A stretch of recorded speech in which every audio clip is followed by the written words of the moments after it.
तस्य वाचकः प्रणवः तज्जपस्तदर्थभावनमोमितेकाक्षरं ब्रह्म।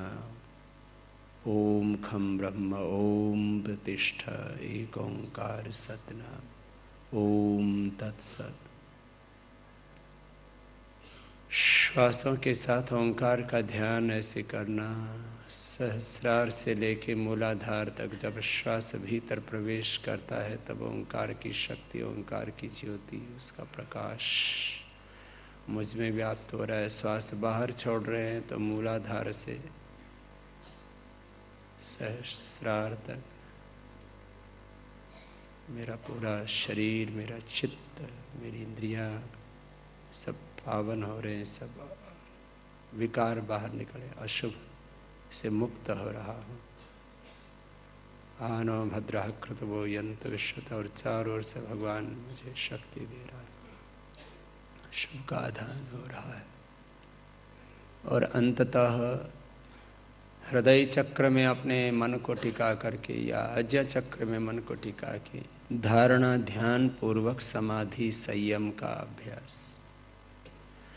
हृदय चक्र में जैसे ही मन को टिकाया, इसको धारणा कहते हैं। देश बंध सिद्ध से धारणा तत् प्रत्येकता नता ध्यानम तदेव अर्थमात्र निर्भासम स्वरूप शून्य में समाधि। उस पराशक्ति के साथ अपने आप को एकाकार कर देते हैं और जब भगवान को अर्पित कर देते हैं स्वयं को, तब फिर वो ईश्वरीय शक्ति, वो तो कब से बाट जो रही है, हमारे आगोश में हमको ले लेती। तो हर पल अपने आप को भगवान की गोदी में ऐसे अनुभव करना, दोनों हाथों को ऊपर उठाना, से थोड़ा थोड़ा ध्यान करना, दोनों हाथ आंखों पर रख करके आंखें खोल देना। ध्यान करने से आपको आंतरिक सुख मिलेगा, शांति मिलेगी, संतुष्टि मिलेगी, तृप्ति मिलेगी, मुक्ति मिलेगी। मुक्ति का अर्थ यही है कि जब आपको यह एहसास हो जाए कि मैं उस भगवान का यंत्र हूँ, वही अपनी अनंत महिमा से, अपने अनंत शक्ति सामर्थ्य से इस पिंड और ब्रह्मांड को संचालित कर रहा है। एको वशी सर्वभूत अंतरात्मा एकम रूपम बहुधा यह करोति तमात्मस्थम यनुपश्यन्ति धीराः तेषां सुखम शाश्वतम नैतरेषाम्।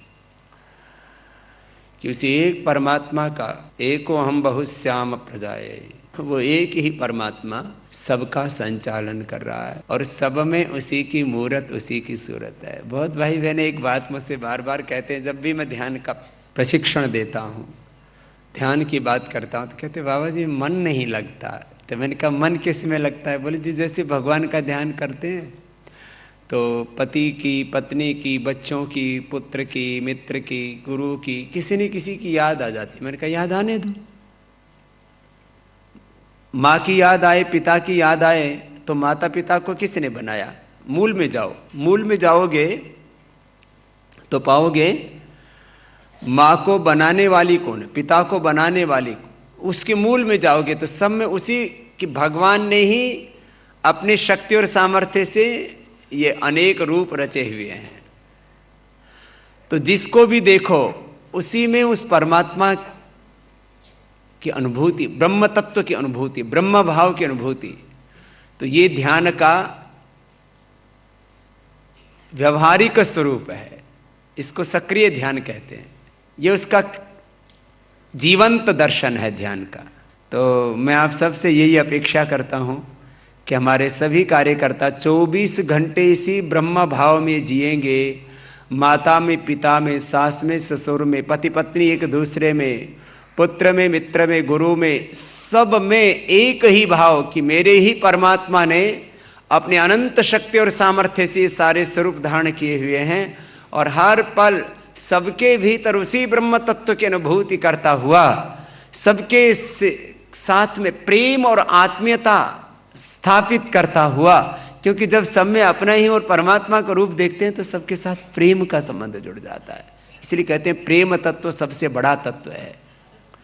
ये प्रेम का भाव सबके प्रति, कृतज्ञता का भाव सबके प्रति, फिर समझदारी और जिम्मेदारी के साथ अपने कर्तव्यों का निर्वहन करना, ये है ध्यान। दो हमारे मन की अवस्थाएं होती हैं, एक निम्न चेतना में हम रहते हैं, एक उच्च चेतना में। जब निम्न चेतना में रहते हैं तो सब चीज़ें दिखती हैं भिन्न भिन्न रूपों में, अलग अलग इकाइयों के रूप में। और जब उच्च चेतना में रहते हैं तो हर व्यष्टि में भी उस समष्टि का व्यापक रूप दिखाई देता है। तो आज सबके लिए भगवान से प्रार्थना, भगवान ऐसी दृष्टि, ऐसी मति, ऐसी भक्ति, ऐसा विश्वास सबको दे कि सब इस व्यष्टि में, इस पूरी समष्टि में, इस पूरे ब्रह्मांड में, इस व्यष्टि में, समष्टि में, पिंड में, इस सारे ब्रह्मांड में हर पल उसी ब्रह्म भाव का अनुभव करते रहें, तो फिर आप एक बहुत बड़े योगी बनोगे, बहुत बड़े योगी बनोगे। फिर तुम मानव नहीं महामानव बन जाओगे, महापुरुष बन जाओगे। नर के रूप में आप में नारायण का अवतरण हो जाएगा। ये काम अपने को करना, फिर ये अगला काम आसान हो जाएगा। नहीं तो जब तक चेतना के इस ऊंचे स्तर पर हम नहीं आएंगे, कोई बड़ा काम नहीं कर पाएंगे। फिर तो जैसे सब लोग लड़े झगड़ रहे और कर क्या रहे। सारी दुनिया 5S की दौड़ में लगी हुई है। क्या चाहिए सबको? सत्ता, संपत्ति, सम्मान, संभोग और भौतिक सुख। बोलो, इस 5 के अलावा हमारी जिंदगी की कोई चाहत रहती है? पोजीशन, पावर, ये तो सत्ता कहते हैं। संगठन में भी कौन जिला प्रभारी है, कौन राज्य प्रभारी है, कौन केंद्रीय प्रभारी है। अरे भैया, ये तो एक दायित्व निभाने के लिए कुछ एक व्यवस्था तय की जाती है। कहीं पर भी देखो, सृष्टि का व्यवहार चलाने के लिए चीजें होंगी, लेकिन अधर्म पूर्वक, अन्याय पूर्वक, अनीति पूर्वक भी इनको पाने की इच्छा, इनको प्राप्त करने की इच्छा लोगों में बनी रहती है। सत्ता, संपत्ति, पावर एंड प्रॉस्पेरिटी, एम्पायर। बस लोगों में पागलपन हो रखा है। मैंने पूछा बहुत से लोगों से, कितनी संपत्ति है? बोले बाबा जी 10,000 करोड़। दूसरे से पूछा कितनी है? बोले 20,000 करोड़। तीसरे से पूछा कितनी है? 50,000 करोड़। चौथे से पूछा कितनी है? बोले बाबा जी 5 लाख करोड़। कितनी? आप लोगों को तो 5 लाख भी गिनने में मुश्किल आती है। 5 लाख की बात नहीं कर रहा, 5 करोड़ नहीं, 5 लाख करोड़। मैंने पूछा नींद आती है? बोले बाबा जी वही तो नहीं आती, इसलिए तो आपके पास आए। 5 लाख करोड़ की संपत्ति, नींद नहीं आती है, भूख नहीं लगती है, ब्लड प्रेशर हो गया है, शुगर हो गई है, हार्ट अटैक भी हो चुका है, जुगाड़बाजी से स्टेंट डाल रखा है या बाईपास कर रखा है। भाई अल्टीमेट गोल क्या है लाइफ का? मैं आपको थोड़ा सा बोल के फिर विस्तार देता हूं। सत्ता, संपत्ति, सम्मान। मेरा अपमान कर दिया, मैं अब इस संगठन में नहीं आऊंगा। मेरा अपमान कर दिया, मैं इस घर में नहीं रहूंगा, मैं नहीं रहूंगी इस घर में।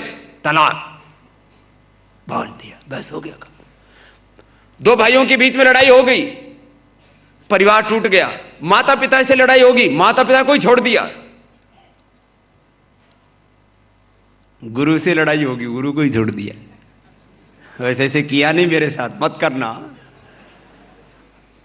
सत्ता, संपत्ति, सम्मान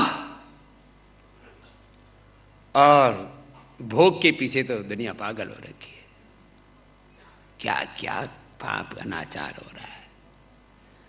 धर्म पूर्वक, न्याय पूर्वक, ईश्वरीय व्यवस्था के अनुरूप पति पत्नी का व्यवहार, ये तो इससे तो चल रहा है संसार। बाकी पता नहीं कैसे कैसे लोग हो गए पागलों की तरह।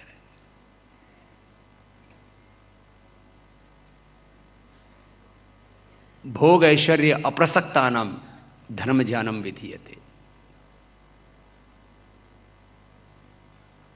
ऐसी प्रवृत्ति पैदा हो गई है। प्रवृत्ति रेसा भूता नाम निवृत्तिस्तु महाफला। सुख सुविधाएं। अच्छा, मैं आपसे पूछता हूं, अब सारी चीजों को पा करके, पहले जब नहीं मिलता है तब ये चीजें नहीं मिलती है, आदमी सोचता है ये मिलनी चाहिए, और जब मिल जाती है तो सोचता है ये इसमें तो संतुष्टि हुई नहीं, तृप्ति हुई नहीं। मैंने गांव के सरपंच की चुनाव से लेकर के और प्रधानमंत्री का जो चुनाव लड़ने वाले हैं, जो बन चुके हैं और जो बनना चाहते हैं, उन सबसे पूछा है, भैया बनने से पहले कैसा लग रहा? बोले बाबा जी मेरे लाइफ का एक एम्बिशन है, डिजायर है, मैं जो प्रधानमंत्री बनना है। जो बन गए मैंने उससे पूछा भाई कैसा लग रहा? बोले बाबा जी बनने से पहले तो बहुत अच्छा लग रहा था, अब तो लगता है ये तो बहुत 125 करोड़ लोग चाहते हैं उनके लिए मैं ये करूं, मैं कुछ नहीं कर पा रहा हूं। मैंने कहा फिर बना क्यों था? बोले बाबा जी वो सब पागलपन था। आप 125 आदमियों की इच्छा पूरी कर सकते हो? देख, प्रधानमंत्री बनने का मतलब है 125 करोड़ लोगों की भलाई करना। 125 करोड़ लोगों की कोई भलाई कर सकता है तो प्रधानमंत्री बनने की सोचे, नहीं तो अपना कल्याण कर ले, वो भी बात है। बहुत से लोगों को जीना नहीं आता, होश नहीं है जिंदगी जीने का, जिसको देखो वही प्रधानमंत्री बनने के लिए चल पड़ा। ये है, और हिंदुस्तान में यही हो रहा है। सैकड़ों लोगों की लाइन लगी हुई है, जैसे कोई समोसे खाने वाले के यहां खड़े हुए हो, पकौड़े की दुकान में, चाय की दुकान में खड़े हो, जिसको देखो वही प्रधानमंत्री बनना चाहता है और अपने आप को कहता मैं देशभक्त हूं, मैं ईमानदार हूं, मुझे बना दो। अरे भाई देशभक्त ईमानदार है तो ठीक है, काम करना, लेकिन एक हवस, इसको कहते हैं लस्ट अंग्रेजी में, तृष्णा संस्कृत में, तृष्णा न जीर्णा वै मे वीर्णा यत् पृथिव्याम बृहवम हिरण्यम पसवस्त्रे एकस्यापने पर्याप्तम तस्मात् तृष्णाम परित्यजेत। महाराजा ययाति जिनके पास चक्रवर्ती साम्राज्य था, माने रोम और मिस्र से, यवन से लेकर के और इराक, ईरान, पाकिस्तान, अफगानिस्तान, इधर तिब्बत से लेकर के और इधर बांग्लादेश से लेकर के, वियतनाम से लेकर के, जावा, सुमात्रा, इंडोनेशिया, कंबोडिया से लेकर के, इतना बड़ा साम्राज्य जिस याति के पास में कहता है सारी सृष्टि की संपत्ति, सारी सृष्टि की स्त्रियां या पुरुष, स्त्री को या पुरुष को, यद पृथिव्याम बृहयम, सारी सृष्टि का ऐश्वर्य, धन दौलत, सारा सब कुछ एक भी आदमी को मिल जाए तो भी उसकी तृष्णा पूरी नहीं होती। यह है सत्ता की हवस, लस्ट, तृष्णा, भूख। पागल हो रखे लोग, नशा है। सत्ता संपत्ति मिल जाता है तो कहते रहिए, हिटलर, नेपोलियन बोनापार्ट और भी बहुत से लोग, सब जो सत्ता के शिखर पर पहुंचे, मैंने पहले का इतिहास पढ़ा और वर्तमान में अपनी आंखों से देखा है। और केवल एक क्षेत्र की बात नहीं कर रहा हूं, राजनीति की, धर्म, अध्यात्म, आर्थिक क्षेत्र, राजनीतिक क्षेत्र, सत्ता के शिखर पर जो पहुंच गए। मैंने पूछा भैया क्या, कैसा लग रहा है?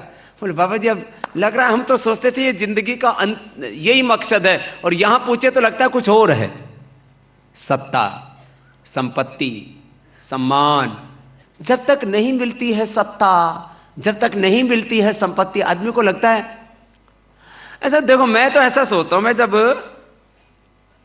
किसी के पैसा है तेरे पास, अरे 50-100 रुपया तो होगा, ऐसे बैठा है जैसे बाबा जी बैठा हो।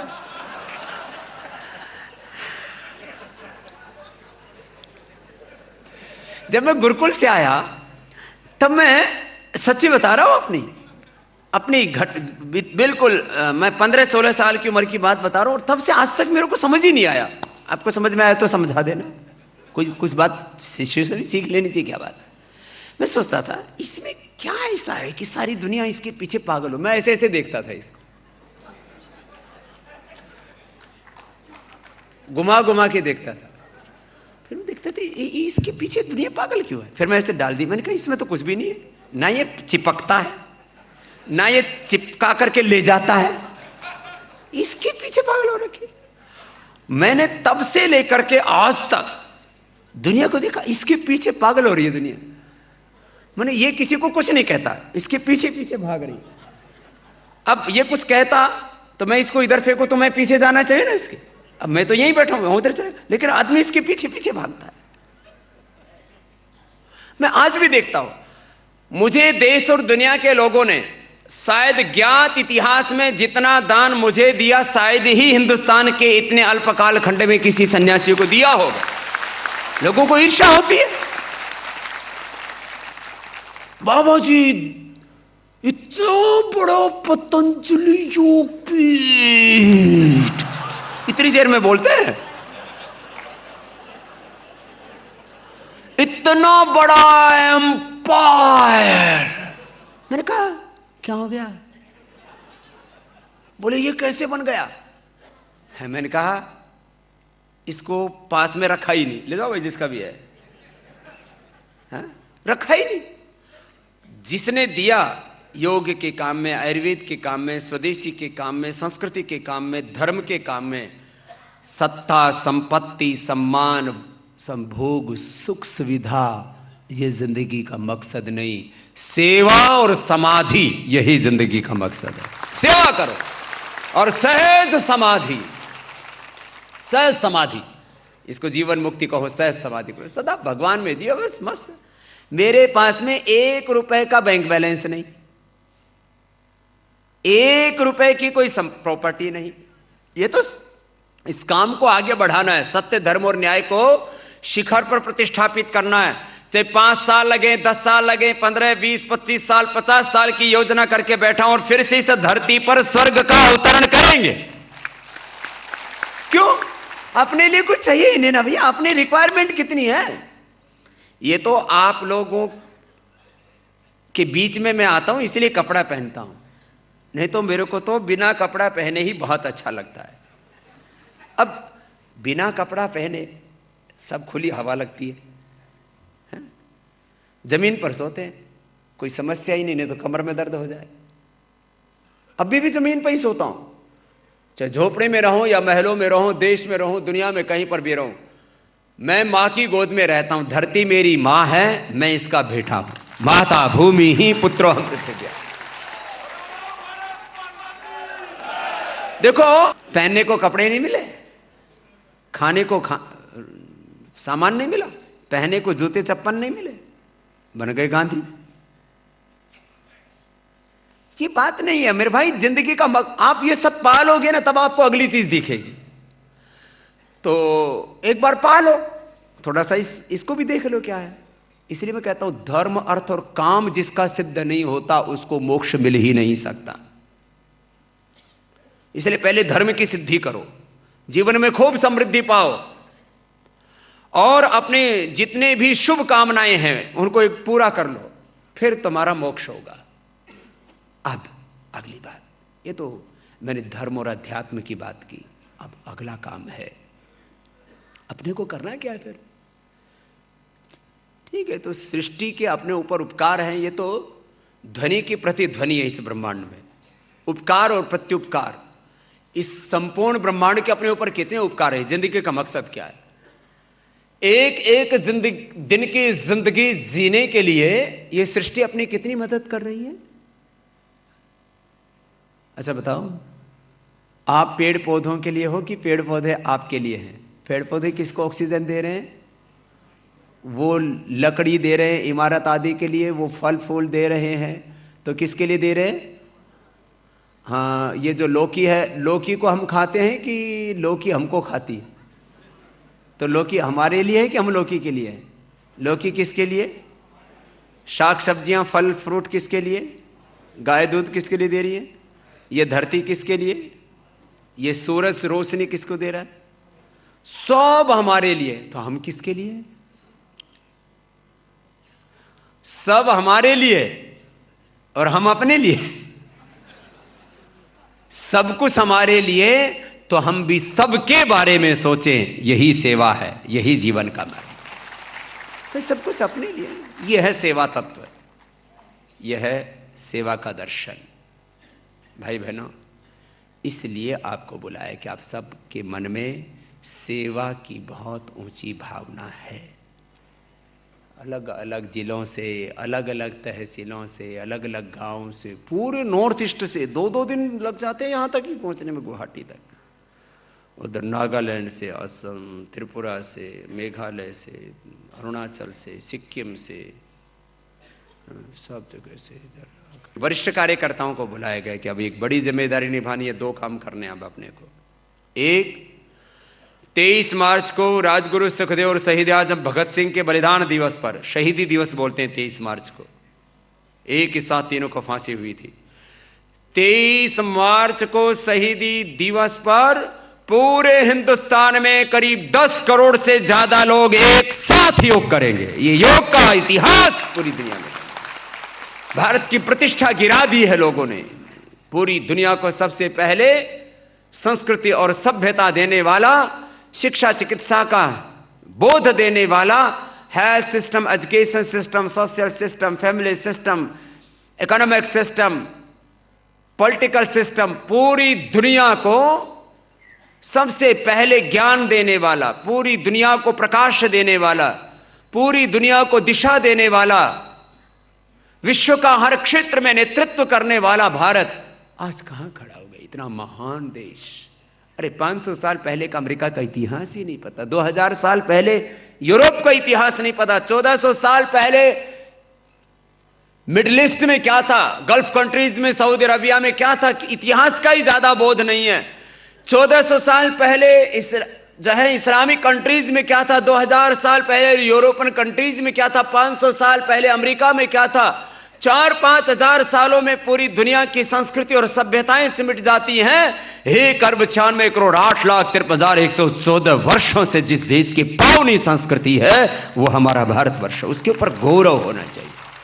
और योग, आयुर्वेद और ये वैदिक ज्ञान अपने ऋषियों की देन है पूरी दुनिया को, उसको अपने को जमीन पर दिखाना है। इसके लिए अभी 2 महीने तैयारी करनी है, जनवरी और फरवरी। 1 मार्च से डोर टू डोर कैंपेन करना है, लोगों को इनवाइट करने जाना है। अरे आप अपने घर में भी कोई फंक्शन होता है तो लोगों को बुलाते हो तो कितने लोग आ जाते हैं? 400-500 लोग आ जाते हैं ना। जब आपके घर के फंक्शन में 400-500 लोग आ जाते हैं, जब हमारे हजारों कार्यकर्ता लाखों लोगों के घरों में जाकर के, हमारा मकसद है, मोदी जी ने तो कहा 10 करोड़ लोगों तक जाने, घरों तक जाने का लक्ष्य बनाओ। मैंने अपने कार्यकर्ताओं को कहा 20 करोड़ घरों तक जाने का लक्ष्य बनाना है। लक्ष्य नहीं बनाना, जाना ही है। और एक बार नहीं, एक बार तो योग महोत्सव से पहले जाना है, 1 मार्च से, और 17 मार्च को होली है, उससे पहले निमंत्रण का काम पूरा हो जाना चाहिए। 17 मार्च से फिर योग सप्ताह शुरू हो जाएगा। 1 मार्च से 17 मार्च तक, होली तक, हर घर घर में जाकर के अपने को लोगों को इनवाइट करना है, निमंत्रित, आमंत्रित करना, आओ योग करेंगे एक दिन सब। और पहले जो सब आ चुके हैं, तो जिस घर में पहले जो आ चुके 12 करोड़ के करीब तो लोग आ चुके हैं ना, ओके हाँ मैं तो पहले भी बाबा जी के कार्यक्रम में गया था। कहाँ कर रहे हो? यही कर रहे हैं। तो बोले क्या बाबा जी आ रहे? बोले नहीं बाबा जी तो एक ही जगह रहेंगे, दिल्ली में कम से कम 20-25 लाख लोगों के साथ हम योग करेंगे, और आप पूरे देश में। जब मेरे पास 20-25 लाख होंगे तो आपके पास भी 25,000 50,000 एक जिले में होंगे। लोगों को बुलाना है, और न भूतो न भविष्यति, फिर से पूरी दुनिया को भारत की आध्यात्मिक शक्ति का बोध कराना है। पूरी दुनिया में भारत की प्रतिष्ठा बढ़ेगी, गौरव बढ़ेगा, और इसी से दुनिया में एक वातावरण बनता है। आज भोग का वातावरण बना हुआ है, योग का वातावरण बनाना है, संयम सदाचार का वातावरण बनाना है, भगवत्ता को लाना है जीवन में, जगत में, व्यष्टि में, समझते। तो इसकी तैयारी 23 मार्च की, और 24 मार्च से एक एरिया बना लेना कि इन 100 में, इन 500 में, इन 1000 घरों में मुझे जाना है। तो 23 मार्च के बाद 24 मार्च से एक घर में 2-2 बार जाना है। इस बार कैसी सरकार बनेगी? देश एक राजनीतिक अराजकता की ओर बढ़ रहा है, चारों तरफ तबाही मची हुई है। आज हिंदुस्तान को इतना लूट लिया, 1000 सालों में मुगलों ने, अंग्रेजों ने हिंदुस्तान को नहीं लूटा, उससे ज्यादा तो पिछले 67 सालों में लूट लिया।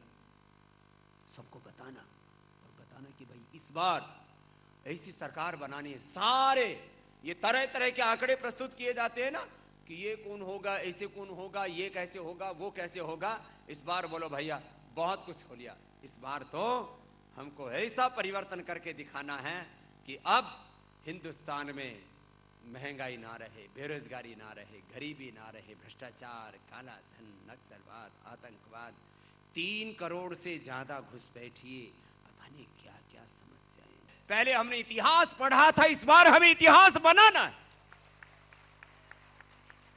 ये काम आपको करके दिखाना है। प्राकृतिक सौंदर्य 2 बार कम से कम घरों में जाना है। तो कितनी बार जाना पड़ेगा एक घर में आपको? 3 बार। 1 मार्च से पहले तो 1 मार्च से शुरू करना है। 1 मार्च से 17 मार्च तक एक राउंड हो जाएगा। फिर और कार्यकर्ता आ जाएंगे। कुछ लोग ना थोड़े थोड़े दिन के लिए सेवा देते हैं। फिर अपने कार्यकर्ता 2-3 गुना हो जाएंगे। अरे योग महोत्सव की बात तो सारा हिंदुस्तान ही अपना हो जाएगा, लोग इकट्ठे हो जाएंगे।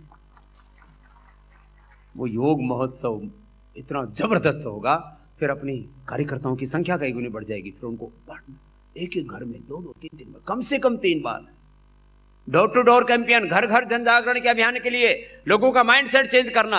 अरे हमारा माइंडसेट ये कैसे हुआ? हमने देखा और अपनी आंखों से जब हमने पाप अधर्म अन्याय देखा तो हमसे सह नहीं गया और हमने कहा अब इसको खत्म करना है। परित्राणाय साधूनां विनाशाय च दुष्कृतां धर्म संस्थापनार्थं संभवामि युगे। ऐसा भाव ऐसा जगेगा तो 3 बार ये काम हो जाए। इस काम के लिए आप लोगों को अभी से तैयारी करनी।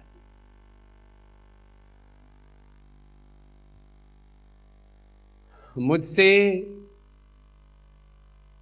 करोड़ों लोगों की बहुत अपेक्षाएं कि बाबा जी ने जो हमारे भीतर आशाएं, उम्मीदें, विश्वास जगाया है कि हम काला धन लाएंगे, भ्रष्टाचार मिटाएंगे, इस व्यवस्था को बदलेंगे। और व्यवस्था परिवर्तन में 4-5 बड़ी कड़ी है। व्यवस्था परिवर्तन के 4-5 बड़े पहलू हैं। जरा सब नोट भी कर लेंगे और सबको इन बातों को समझाएंगे। देखो कुछ बातें बड़ी गंभीर होती हैं, लेकिन हम जब सुनते जाते हैं तो प्रवाह में बहुत अच्छी लगती हैं। और जाते समय पूछो कि बाबा जी ने क्या बताया? बोला हाँ बाबा जी ने बताया था देश बहुत अच्छा बनाया। अरे कैसे अच्छा बनाना? बोलो वो बन जाएगा ना। याद नहीं रहता हम लोगों को। दिमाग की एक सीमित क्षमता सी होती है, उससे ज्यादा एक बार में घुस नहीं पाता है। तो व्यवस्था परिवर्तन के 5-7 बड़े पहलू क्या हैं? सबसे पहले आर्थिक व्यवस्था को बदलना है। आपने चार्टर्ड अकाउंटेंट्स की जो नेशनल इनकी जो परिषद है उसका कार्यक्रम देखा? तो हमें एकल कर व्यवस्था, सिंगल विंडो टैक्सेशन, ऐसी अर्थव्यवस्था बना देनी है। आज ये काला धन ना होता तो प्रोफेसर अणु कुमार जी ने भी क्या कहा था? हिंदुस्तान की अर्थव्यवस्था कितनी बड़ी होती? कम से कम 10 गुना बड़ी। कितनी जीडीपी होती? चीन से 2 गुनी, करीब 1000 लाख करोड़ रुपए की। अमेरिका से भी करीब 1.5 गुनी ज्यादा बड़ी अर्थव्यवस्था भारत की होती। लूट लिया। 125 करोड़ लोगों का हक, मैं कहता हूं 125 लोगों ने मार लिया। इसमें वो 125 लोग तो उसका नेतृत्व कर रहे थे। 1 लाख लोगों नहीं, 70,000 लोगों के पास में इतनी संपत्ति है जितनी 125 करोड़ के पास में नहीं है। ये आर्थिक अन्याय हो रहा है। इसलिए हमने अभी इस पूरे बहस को आगे बढ़ाने के लिए, मंथन करने के लिए एक नई वेबसाइट लॉन्च की है। उसका नाम है अर्थक्रांति.org। अर्थक्रांति.org पता है ना सबको? यह भी लॉन्च की है। इसके ऊपर ये सारा मुद्दा देखना। जिस दिन ये आर्थिक पारदर्शिता, जवाबदेही देश में आ जाएगी, उस दिन हिंदुस्तान फिर से वर्ल्ड इकोनॉमिक सुपर पावर होगा। और जो इकोनॉमिक सुपर पावर होता है वो हर क्षेत्र में लीड करता। तो व्यवस्था परिवर्तन का सबसे बड़ा पहलू क्या होगा? आर्थिक व्यवस्था में बदलाव। मैंने 2 शब्दों का इस्तेमाल किया था, tax terrorism and economic anarchy देश में चल रही है। क्या चल रही है? टैक्स, बोलो, टैक्स टेररिज्म और इकोनॉमिक अनार्की देश में चल रही है।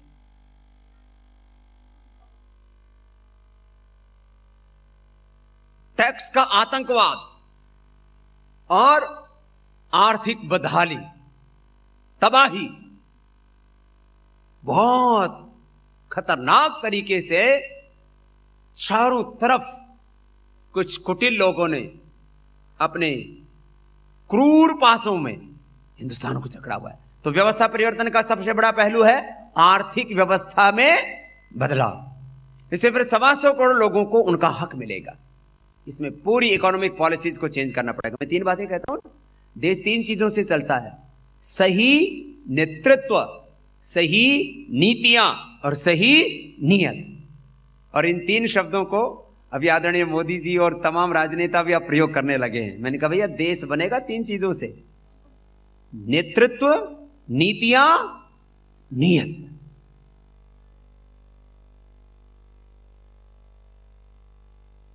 सुनो अगली बात, व्यवस्था परिवर्तन का दूसरा बहुत बड़ा पहलू है शिक्षा व्यवस्था में बदलाव। बच्चों को बचपन में ऐसे संस्कार दे दो, वो कभी भी अपने धर्म से, अपने कर्तव्य से डिग नहीं सकते। वो मर सकते हैं, वो कट सकते हैं, लेकिन झुक नहीं सकते, बिक नहीं सकते, गिर नहीं सकते। ऐसा संस्कार बच्चों में डाल। आज हम क्यों लड़ रहे हैं? क्योंकि गुरुकुल से हमें वो संस्कार मिले, माता पिता से हमें वो संस्कार मिले कि हम पाप, अन्याय, अधर्म के सामने सिर नहीं झुका सकते। हम अपने आंखों के सामने न पाप करेंगे, न पाप सहेंगे, न उसका साथ देंगे। पाप करने वाला, पाप को सहने वाला और पाप और पापियों का साथ देने वाला और लेने वाला सारे के सारे अपराधी और गुनहगार है। राजनीतिक परिप्रेक्ष्य में भी इस बात को मैंने कहा, ये कई मायने इसके। ये विचार कहां से आए?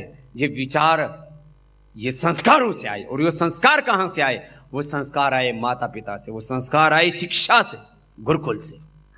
एक ऐसी शिक्षा व्यवस्था बना दो बच्चों के बचपन में ही, जब उनका मन कोमल होता है, उसी समय उनके भीतर सत्य को, पवित्रता को, धर्म को भीतर डाल। इस पूरी व्यवस्था को बदलना है तो परिवर्तन की शुरुआत होगी शिक्षा व्यवस्था से। फिर राजनीतिक व्यवस्था को बदलना पड़ेगा। उसको आजकल बोला जाता है, अब ये इकोनॉमिक रिफॉर्म के बाद दूसरा पॉलिटिकल रिफॉर्म, फिर ये एजुकेशन रिफॉर्म। मैं इसको रिफॉर्म थोड़ा शब्द और हल्का है, रिवोल्यूशन लाना पड़ेगा हमें। रिवोल्यूशन, पूरा परिवर्तन। साहब गड़बड़ झाला हो रखा है, घोटाला हो रखा है। और विकास के 2 ध्रुव होने चाहिए। धर्म की भूमि पर विकास टिका हुआ हो और अभ्युदय की शिखर को छूता हो। यह है हमारे विकास की परिभाषा। एक मॉडल होता है विकास का। कौन सा मॉडल हमें अडॉप्ट करना है? अमेरिका वाला, चीन वाला? कहां का मॉडल अडॉप्ट करना है? पूरी दुनिया में बहुत से बात चलते हैं इसके लिए। वो कहते हैं हम भी विकास कर रहे हैं, अमेरिका कह रहा है हम भी विकास करते हैं, हम भी प्रगतिशील हैं, हम भी डेवलपमेंट चाहते हैं। चीन कहता है हम भी प्रगतिशील हैं, हम भी विकासवादी हैं। उधर रूस बोल रहा है, इधर जापान बोल रहा है, उधर जर्मनी, फ्रांस बोल रहा है, उधर इटली बोल रहा है। भारत वाले भी बोलते हैं हमको विकास करना है। भारत में भी कम्युनिस्ट बोलते हैं हम भी विकास कर रहे हैं, कांग्रेस वाले बोलते हैं हम भी विकास कर रहे हैं। भैया ये विकास क्या है? विकास की जड़ें धर्म में टिकी हो और फिर समृद्धि के शिखर आसमान छूता हो, इसको कहते हैं सच्चा विकास, सर्वांगीण विकास, न्यायपूर्ण विकास। इसको बोलते हैं सबका विकास। कुछ बात समझ में आई? यतो अभ्युदय निश्रय सिद्धि सधर्म, इसी को हमारे यहां धर्म का, धर्म की परिभाषा क्या दी हमारे यहां? यतो अभ्युदय निश्रय सिद्धि सधर्म। अभ्युदय और निश्रेयस, ये है। तो खैर हमारे संसद में भी लिखा है, जहां लोकसभा अध्यक्ष बैठता है ना, उसकी कुर्सी के पीछे आपको ये जीवन दर्शन दी गई है ना, असमिया में भी छप गई है। अच्छी बात है ना? असमिया में ये वैदिक शिक्षा और जीवन दर्शन भी पहले मिला है, फिर अब तो ये हमारे सपनों का भारत भी दे दिया है ना आपको। इसमें वैदिक शिक्षा में क्या लिखा है? ये पहले पेज में, यतो धर्मस ततो जयः, धर्म चक्र परिवर्तनाय सत्यमेव जयते। ये आदर्श थे हमारे शासन व्यवस्था के। ये जो पीछे लिखा हुआ है यहाँ, यतो धर्मस ततो, जोर से बोलो, यतो धर्मस ततो जयः, ये सुप्रीम कोर्ट की टैगलाइन है, उनका नीति वाक्य, उनका आदर्श है। अब बताओ, सुप्रीम कोर्ट का टैगलाइन, उसका नीति वाक्य, उसकी पूरी फिलॉसफी, उसकी पूरी आइडियोलॉजी, उनके सारे प्रिंसिपल्स इस वाक्य पर टिके हैं। क्या है? यतो धर्मस ये उसका टैगलाइन है, आप नेट पर निकाल कर देख रहे हैं, जो सुप्रीम कोर्ट नहीं गए हो, ना ही जाना पड़े तो अच्छा है। हमें तो मजबूरी में जाना पड़ता है, 1000 मुकदमे ढोक रखे हम पर। कितने? अभी कल परसों ही एक दिन उन्होंने ठोके थे हम पर 83। एक दिन में कितने? 83। फिर ऐसा ऑर्डर लिया हमने भी कोर्ट में जाकर के, एक ही दिन में सारे 83 कर दिए ध्वस्त, एक ही दिन में। तो आप लोग ये मैंने कहा ना जाना पड़े तो अच्छा, लेकिन उल्टा पुल्टा कर दिया है। तो व्यवस्था परिवर्तन का अगला पहलू है विकास की हमारी दिशा क्या होगी, विकास की हमारी आइडियोलॉजी क्या होगी।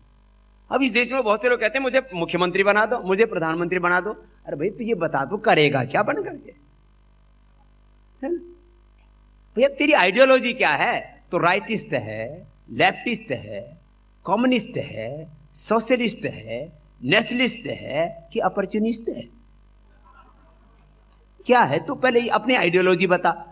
बिना आइडियोलॉजी के, अब हम लोगों की आइडियोलॉजी स्पष्ट है, हम सब अध्यात्मवादी, हम सब राष्ट्रवादी, हम सब मानवतावादी सोच के लोग हैं। हमारे बीच में मजहब नहीं है, मतपंथ नहीं है। तो इस देश को, व्यवस्था को बदलने के लिए, भाई व्यवस्था कैसे? पहले आइडियोलॉजी तो तुम्हारी सेट करो। तुम्हारी आइडियोलॉजी क्या है, तुम्हारी प्रिंसिपल क्या है, तुम्हारी पॉलिसीज क्या है? इसलिए मैं आजकल सबसे ज्यादा इसी की बात कर रहा हूं। गैस सिलेंडर की वास्तविक कॉस्ट, ये सबको बताना, मैं सबको बताता हूं ये सब बातें। गैस सिलेंडर की एक्चुअल कॉस्ट, हिंदी में उसको बोलेंगे वास्तविक मूल्य। वास्तविक मूल्य, एक्चुअल कॉस्ट गैस सिलेंडर की कितनी है? 400 रुपए। पहले 250 रुपए थी, फिर उन्होंने बड़ा बुड़ो करके सब बेच बाच करके जल जंगल जमीन पूरा हिंदुस्तानी नीलाम कर दिया इन बेईमानों ने। तो गैस सिलेंडर की एक्चुअल कॉस्ट कितनी है? अरे 1200 रुपए का क्यों दे रहे हो सिलेंडर? जब 400 रुपए का सिलेंडर तो 1200 रुपए का क्यों? और जब घर घर जाओगे ना 24 मार्च से, सभी को बताना आपको 400 रुपए का सिलेंडर चाहिए ना, तो बोले जिसको हम कह रहे हैं उसको वोट दिला दो, हम आपको 400 रुपए का सिलेंडर दिलवाएंगे।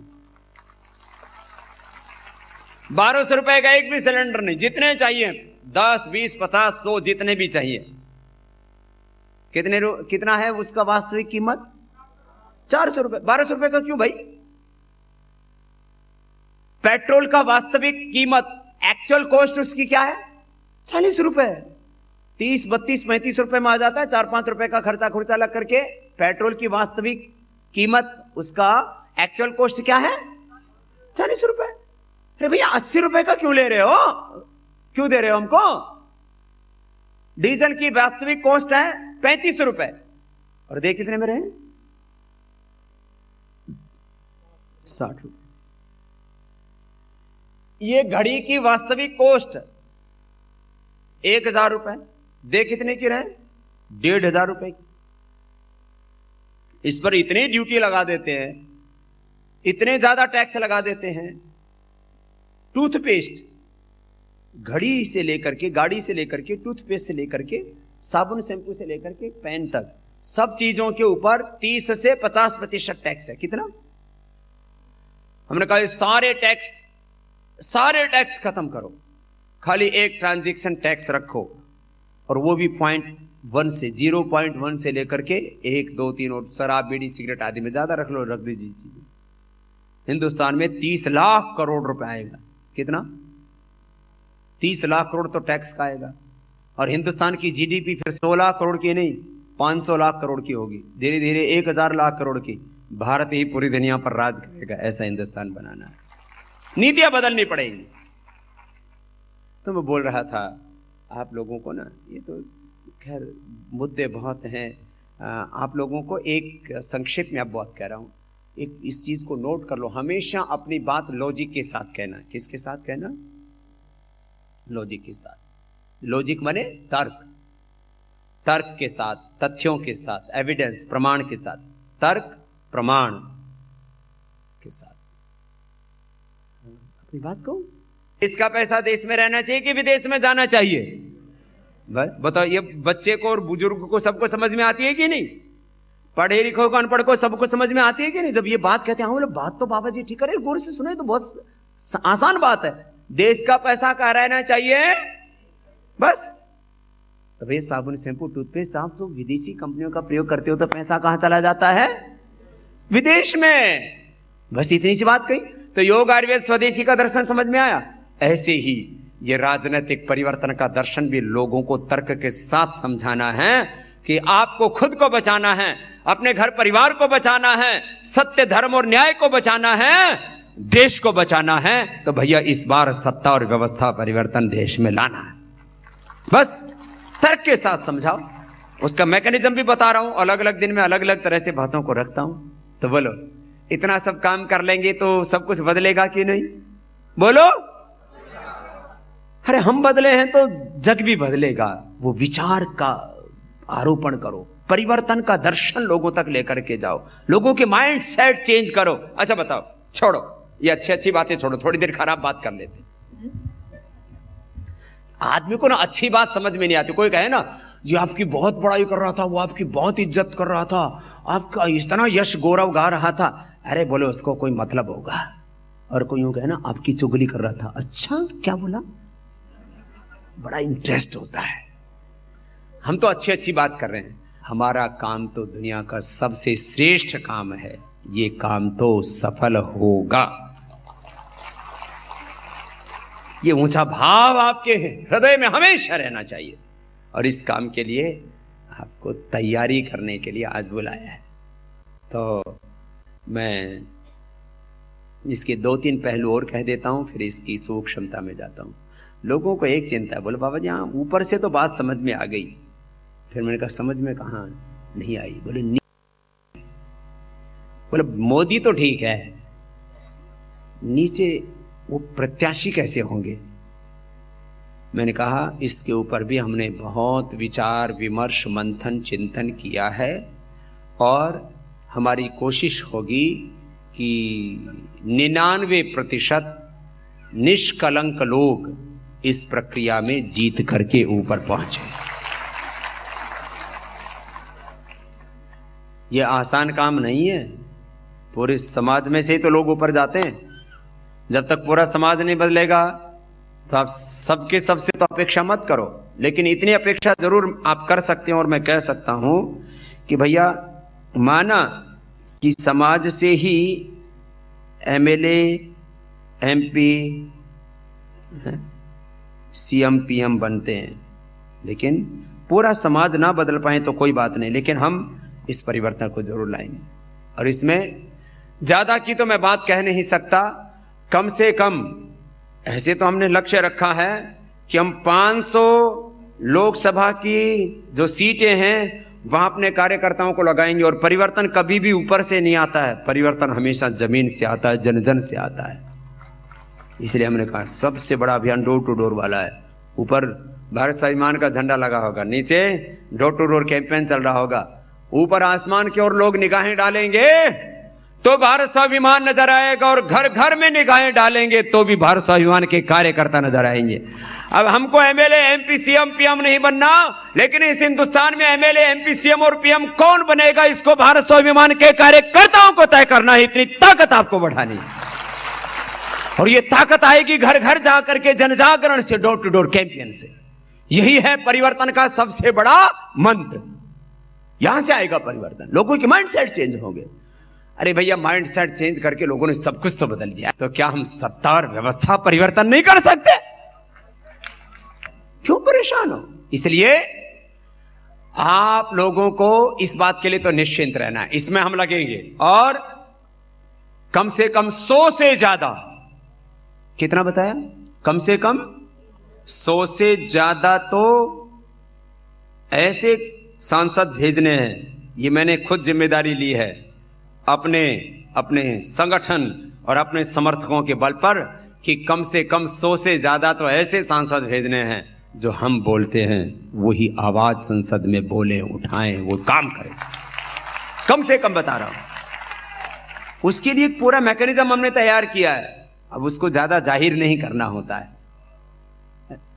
राजनीति में राज खत्म हो गया तो राजनीति खत्म। वो है ही राजनीति, इसलिए कि उसमें कुछ ना कुछ राज रहता है। आपको ना बड़ा सोच विचार की एक स्ट्रेटेजी बनानी पड़ती है,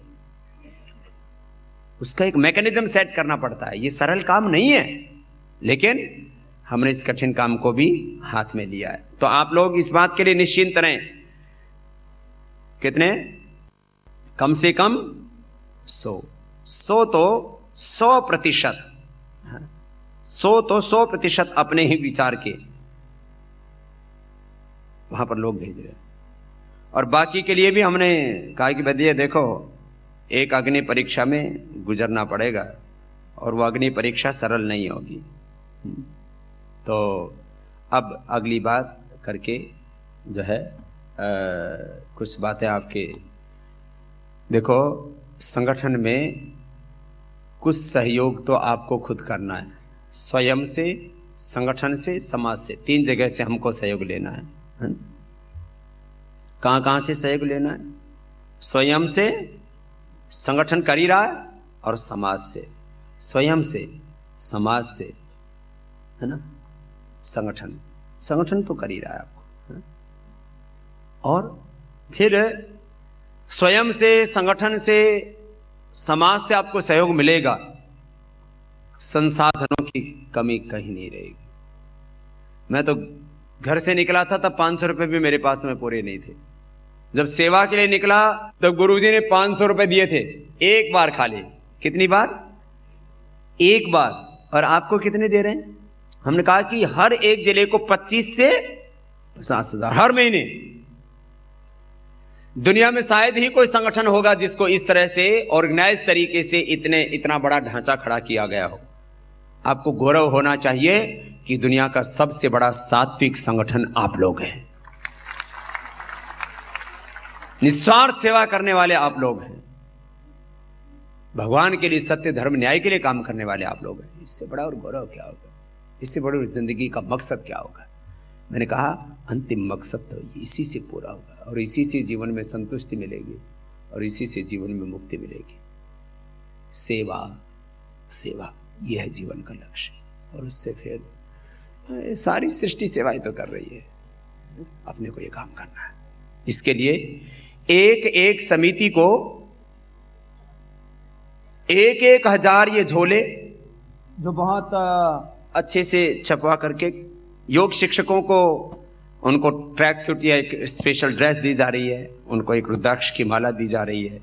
ये कर्नाटक से स्पेशल बनवाए गए। वहां अपने एक जो है मुस्लिम कार्यकर्ता है, और वो पति पत्नी सब पूरा परिवार, आज भी हमारे बहुत से मुस्लिम कार्यकर्ता यहां आए हैं। एक बार उनका भी सबकी ओर से बहुत बहुत अभिनंदन।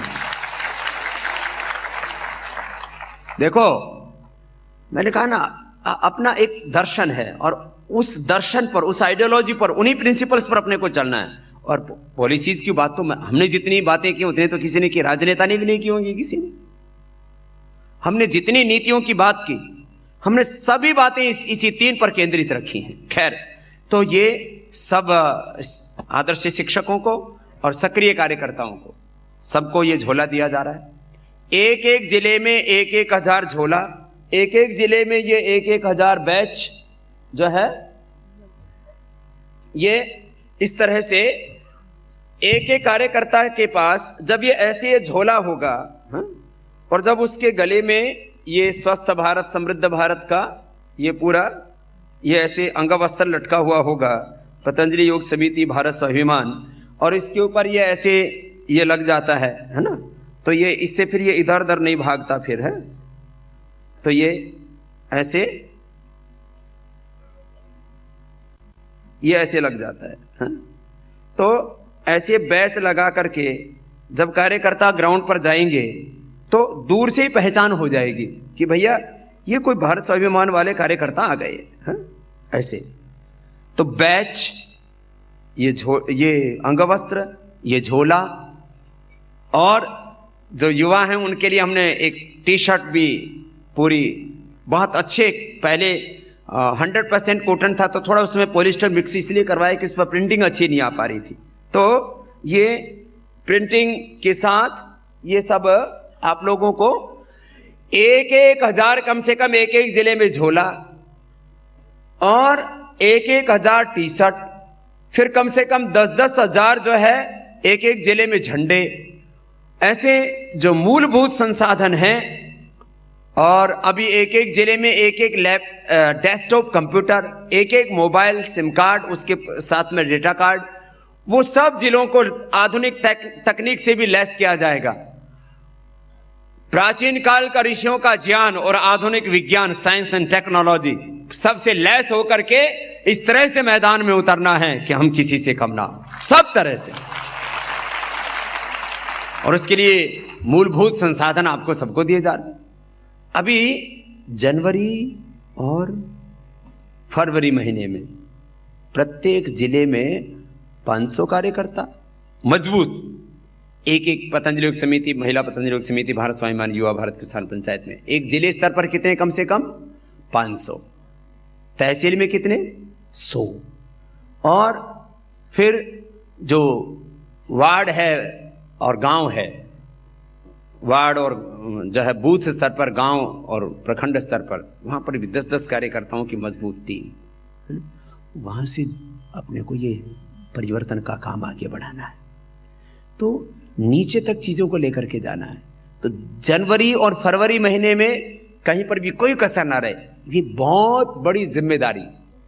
भाई बहनों, मैंने आपको एक व्यक्ति के रूप में नहीं देखा है, मैंने आप सबको पहले ही दिन से उस भगवान के प्रतिनिधि के रूप में देखा है, सत्य धर्म और न्याय के प्रतिनिधि के रूप में देखा है, आपको अपने ही प्रतिनिधि के रूप में देखा है। मैं यह कोई इमोशनल बातें नहीं कर रहा हूं, जिसको मैं जीता हूं वो यथार्थ आपसे कह रहा हूं। और मेरे हाथ क्या मुझे कभी धोखा देते हैं?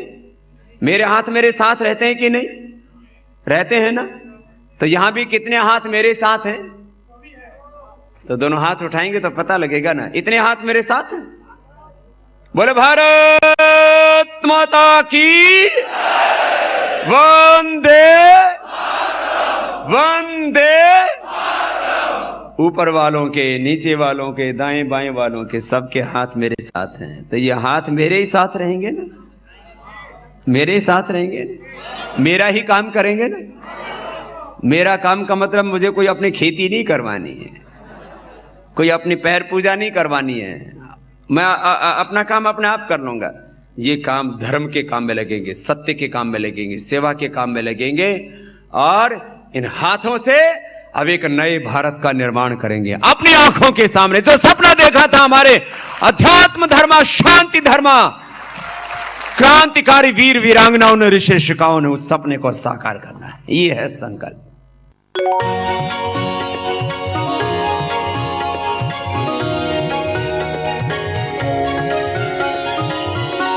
आस्था जीवन का आधार।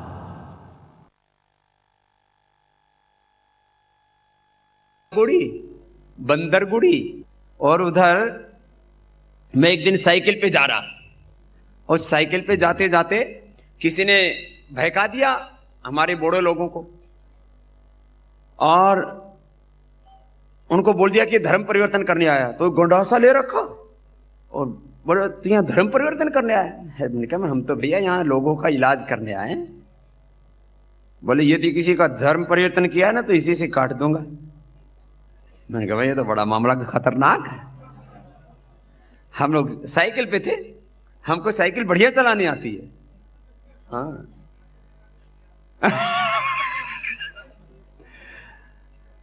साइकिल हमने एक ही दिन में साइकिल चलानी सीखी। एक पैर इधर रखा, एक इधर, पेडल मारा, चल गई।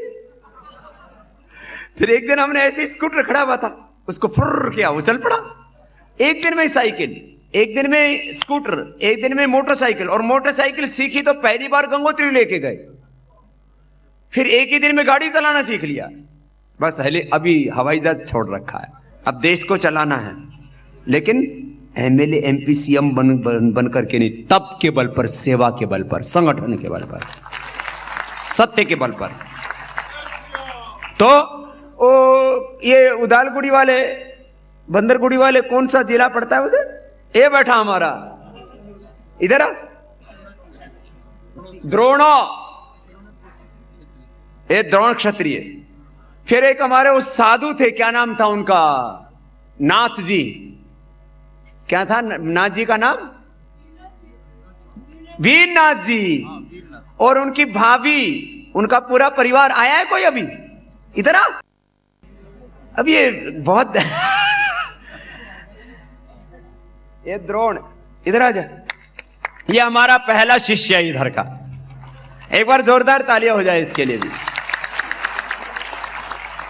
हाँ, अब नजदीक से पहचान में आई है। ये लोग ब्रह्म हैं। तो ये बोड़ो लोग हैं इधर के। और इनका जो भाई है साधु, वो बहुत दिन हो गया, वीरनाथ, अभी कहाँ है? मुंबई में ना। उसको बोलना एक बार मेरे को नंबर देना, उसको बात तो करूंगा। बहुत दिन हो गए, बीच में 4-5 साल बाद में एक बार मिला था, फिर वो उधर मुंबई में ज्यादा रहने लग गया। तो एक इस परिवार ने हमको सबसे पहले घर में चौका लगा के बढ़िया साहब, फिर हमको खाना खिला। पहली बार हमने जो कटहल होता है ना, कटहल को क्या बोलते हैं? कटहल ही बोलते हैं। तो कटहल का वो पकने के बाद बहुत मीठा हो जाता है। तो हमने जिंदगी में पहली बार कटहल वो मीठे वाला खाया, और फिर बीज की सब्जी बना दी, कटहल का बीज का। ओ इतना बढ़िया लगता है वो। उस समय तो हम अनाज भी खा लेते थे। ये तो 17-18 साल पहले छोड़ दिया था। क्या नाम तेरा? दीपाली। इसके लिए भी एक बार आशीर्वाद हो जाए। बहुत आशीर्वाद। बैठ जा। ये हमारी आदर्श योग शिक्षिका भी है। हाँ? तो इसका मतलब पहले दिन वाले लोगों ने भी मुझे छोड़ा नहीं है। इनका भी अभिनंदन है। हाँ? ये है आत्मा का संबंध। नहीं, अरे बच्चे छोड़ जाते 20 साल के बाद। तो थोड़ी उम्र बड़ी हुई, शादी हो गई, लड़का बहू के साथ, और बहू ससुराल वालों में चली गई। हिंदी में बोलते हैं धी जवाई ले गए, भव्वे ले गई पूत, और तू तो रह गई ऊत की ऊत। 20-25 साल में तो बिछड़ जाते हैं लोग। ये देखो जुड़े हुए सब श्रद्धा से। वहां हमने कैसे कैसे किया। मुझे दिल्ली से करीब, हमारे लाला जी थे, उनका नाम था रामनिवास गर्ग जी। अभी उनके सब बच्चे जुड़े हुए हैं। सुधीर है, सुनील है, सुशील है, बबीता है, सब परिवार के लोग जुड़े हुए हैं। तो करीब 50,000 रुपए दिए। कितने? 50,000। उस समय 50,000 की हमारे लिए भी कीमत थी, क्योंकि उस समय हमको लोग 2 रुपए, 5 रुपए, 10 रुपए, 500 रुपए, 1000 रुपए ऐसे दान देते थे। शुरू शुरू में लोगों को भरोसा भी तो देर में होता है ना। तो 50,000 रुपए दान मिले। अब उस 50,000 से हम बढ़िया कपड़ा भी खरीद सकते थे। अभी तो क्या हो गया, अभी सन्यासी थोड़े से ही रह गए। नहीं तो मैं अभी लाल कपड़े इसलिए मुझे ही पहनने पड़ते हैं, जो एक्स्ट्रा होते हैं उनको बांट देता हूं। पहले श्रद्धाचार्य बालकृष्ण जी, कर्मवीर जी, हम सब श्वेत वस्त्रों में थे। सन्यास लेने से पहले की बात कह रहा हूं। 95 में 5 जनवरी को रामनवमी को, उस समय 9 अप्रैल ही था उस समय। 9 अप्रैल रामनवमी 95 में सन्यास लिया। उससे पहले सफेद कपड़े पहनते थे। 50,000 रुपए की दवाई बनाई। क्या क्या बनाया? सुदर्शन चूर्ण बनाया। इधर बहुत बुखार होता था, एक एक दिन में 1-1, 2-2 लोग मर जाते थे। और हालात ये हो गई, इनको भी शायद याद होगा, आचार्य जी को बुखार हो गया, तो आचार्य जी भी अपना कोई झाड़ फूक वाले आ गए। कौन से घर में थे वो, जो जिसमें झोपड़ी में, और फिर वो झाड़ फूक वाले भी, अरे कहे ये कहा। फिर जो है, अरे आचार्य जी को तो चढ़ा, हमको भी चढ़ गया, हमको भी बुखार हो गया, आचार्य जी को भी बुखार हो गया। हाँ? और सुनील को आदत थी, वो मॉरिशस का लड़का है। अभी जब मॉरिशस गए थे तब मिला। ओए माँ, ओए माँ, मैंने कहा राम राम, ओम ओम बोल। तो पहले तो ओम ओम, फिर थोड़ी देर में अरे माँ मर गया।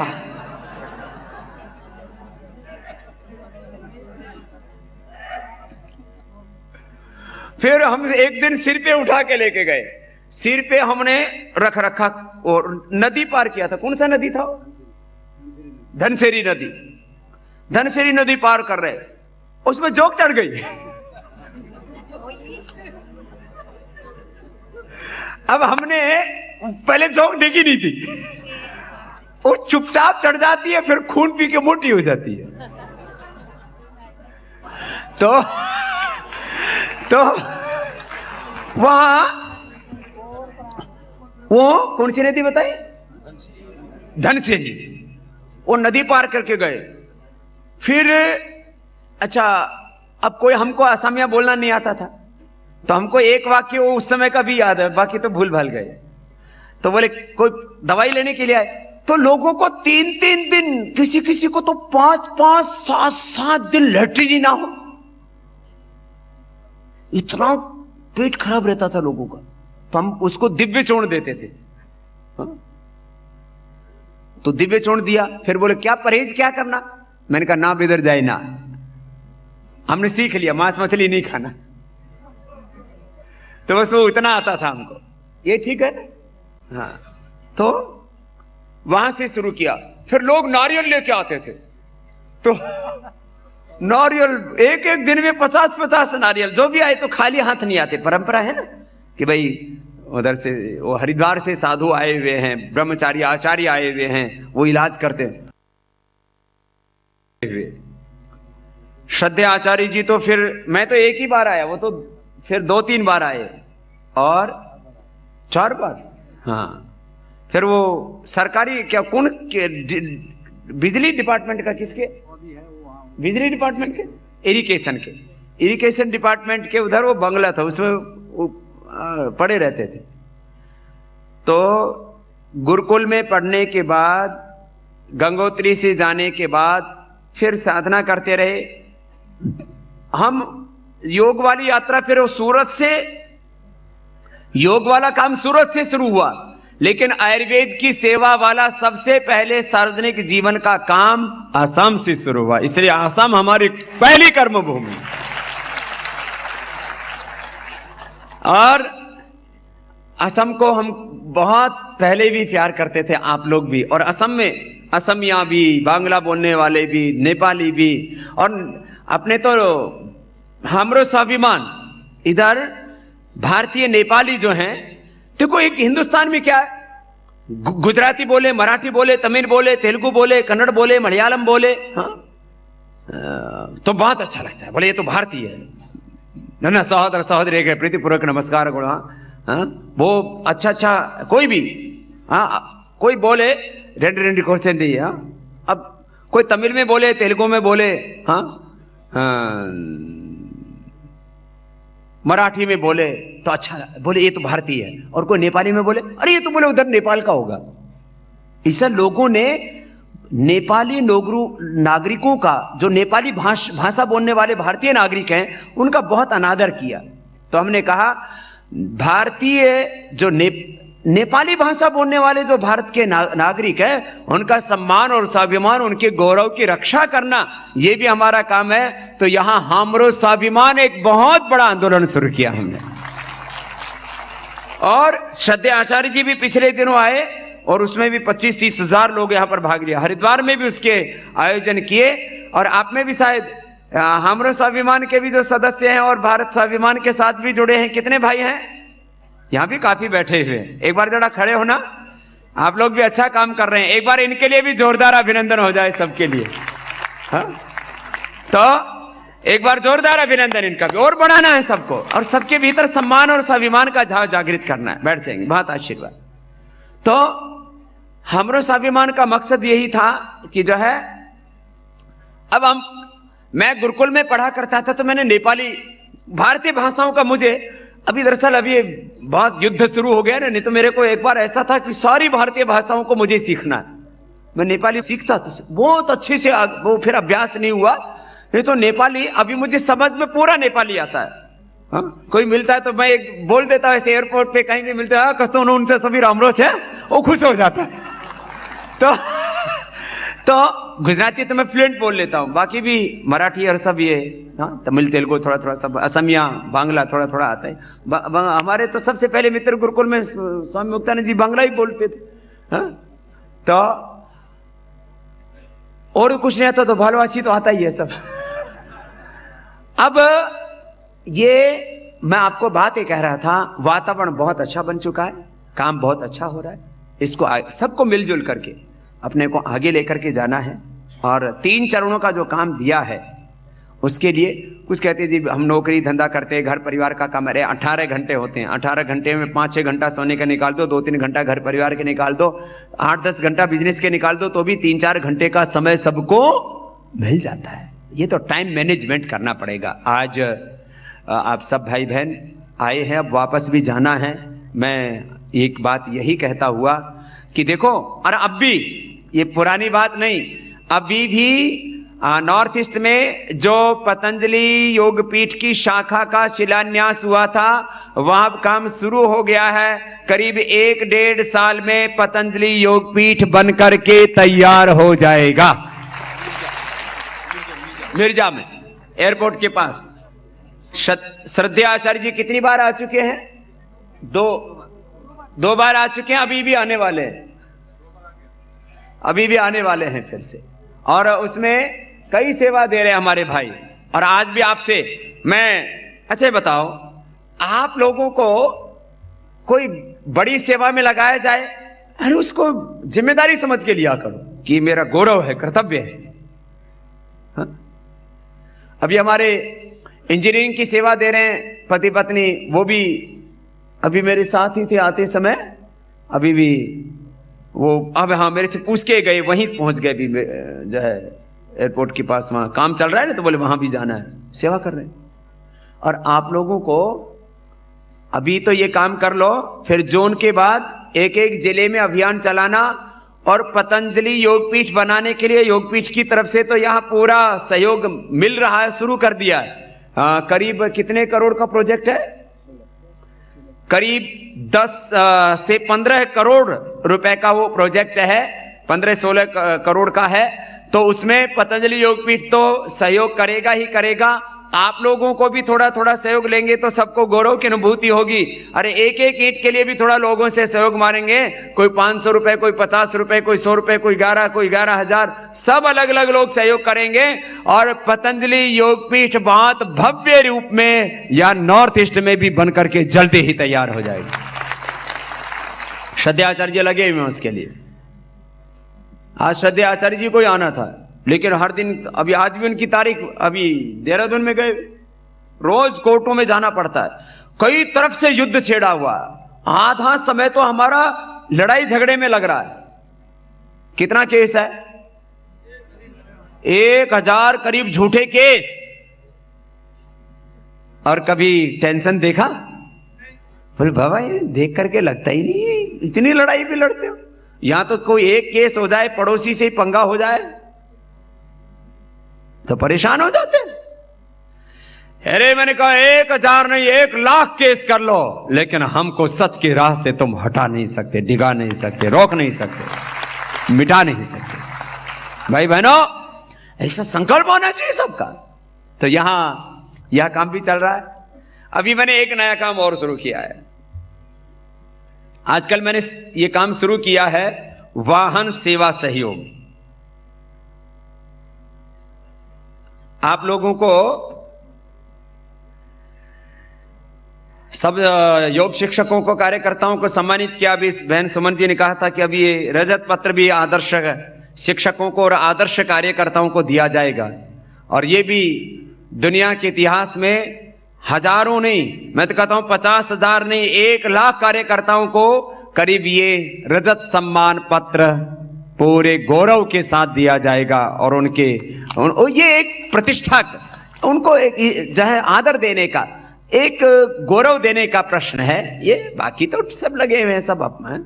तो एक ये, मैं आपसे एक बात कहता हूं, हर भाई बहन को, जितने भी हमारे प्रामाणिक कार्यकर्ता बैठे हैं, आप सबको जा करके मिल बैठ करके योजना बनानी है। और इस महीने सबको संसाधन आप लोगों को तो आ ही गया था ना, इधर बजट तो आ गया था ना पहले महीने का। तो पहले महीने एक राज्य को एक डेस्कटॉप कंप्यूटर, मोबाइल आदि खरीदने के लिए वो इसी महीना इन सबको उपलब्ध करा दो, है ना सबको। तो हमारे सारे ही कार्यकर्ता बहुत मजबूत हैं यहाँ पर। हमारे मुख्य केंद्रीय प्रभारी बहन सुमन जी, भाई सुब्रत जी हमारे केंद्रीय प्रभारी, और श्याम शंकर जी, एक बार इन सब के लिए बहुत बहुत अभिनंदन हो जाए सबकी ओर से। भाई शक्ति रंजन जी, प्रमोद जी, बहन जोनाकी जी खुद भी लगी हुई, अपना बेटा ऋषि हमको दान में दे दिया है। हाँ? इसका बेटा ऋषि भी बहुत अच्छा भाई है। मैं इसके घर गया था और सेवा का संस्कार बचपन से ही है।